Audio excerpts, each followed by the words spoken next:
अचेल मेरो कविता बाँच्नुको नाममा फगत मुर्दा बाँचिरहेको छ। अचेल मेरो कविता बाँच्नुको नाममा फगत मुर्दा बाँचिरहेको छ। ओठ सिएको छ, कान थुनेको छ, नाकमा रुवाको बुजो र दृष्टि दिग्भ्रमित छ।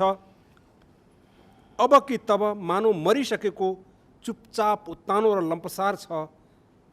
हेर्दा चलेको जस्तो पनि छ, हेर्दा चलेको जस्तो पनि छ, देखिन्छ कता कता हल्लेको पनि देखिन्छ। मानव छातीभित्र अझै ढुकढुक गरिरहेछ केही कुरा र लाग्छ पटक्कै मरिसकेको छैन मेरो कविता। लाग्छ पटक्कै मरिसकेको छैन, अझै जिउँदैछ मेरो कविता।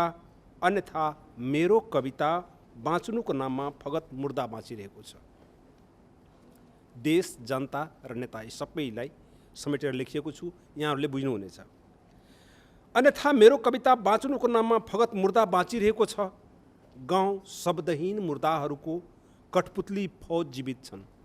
गाउँ शब्दहीन मुर्दाहरूको कठपुतली फौज जीवित छन्। सहर संवेदनहीन द्रव्य पिशाच मुर्दाहरू बिट्टामा सिंहासन ताकिरहेछन्। सहर संवेदनहीन द्रव्य पिशाच मुर्दाहरू बिट्टामा सिंहासन ताकिरहेछन्। जहाँ अघाएका भोगका मुर्दाहरू अस्मिता किन बेचको रासलीला रचाइरहेछन्। जबकि मेरो कविता सिङ्गो र अकण्टक हुनुपर्ने हो। जबकि मेरो कविता सिङ्गो र अकण्टक हुनुपर्ने हो। सार्वभौम स्वाभिमानी र अमर हुनुपर्ने हो। समाज परिवर्तन गर्ने दिशा निर्देश दिनुपर्ने हो। तर अफसोस इतिहास र दर्शनको के कुरा गर्नु र कथाको अनुच्छेद पनि रहन सकेन। कमसे कम सिङ्गो वाक्य त हुनु पर्थ्यो मेरो कविता।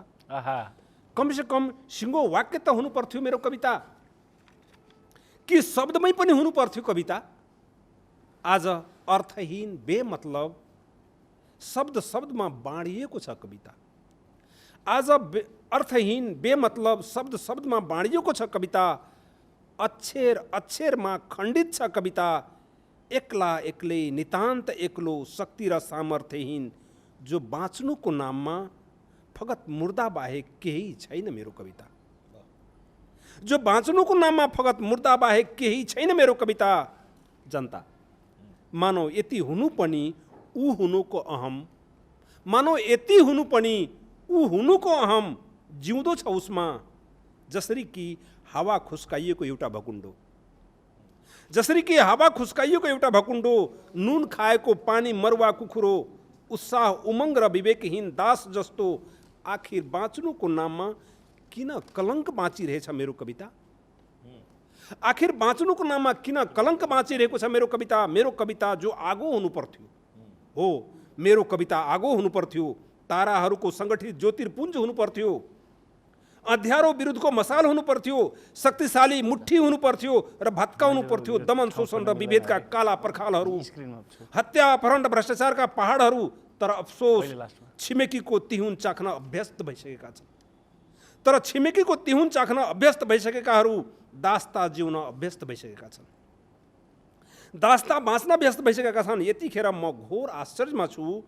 आखिर कहिलेसम्म पिञ्जडाको सुगा बनेर मुक्तिको गीत गाइरहन्छन् मेरा कविताहरू। आखिर कहिलेसम्म पिञ्जडाको सुगा बनेर मुक्तिको गीत गाइरहन्छन्। किन उड्न चाहँदैनन् खुल्ला आकाशमा, किन अन्याय विरुद्ध जुर्मराउँदैनन्। के अक्षर अक्षर बीचको प्रेम मरिसक्यो र, के अक्षर अक्षर बीचको प्रेम मरिसक्यो र, के अक्षरहरू मिलेर एउटा सुन्दर कविता हुन सकिन्न र। खबरदार खबरदार हे बाँचेका मुर्दाहरू हो। भविष्यले कालो दिवस मनाउनु पूर्व बेलैमा जागो र उठो।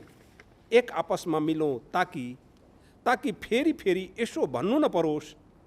अचेल मेरो कविता बाँच्नुको नाममा मुर्दा बाँचिरहेको छ, ताकि फेरि पनि भन्नु न परोस्। अचेल बाँच्नुको नाममा मेरो कविता मुर्दा बाँचिरहेको छ।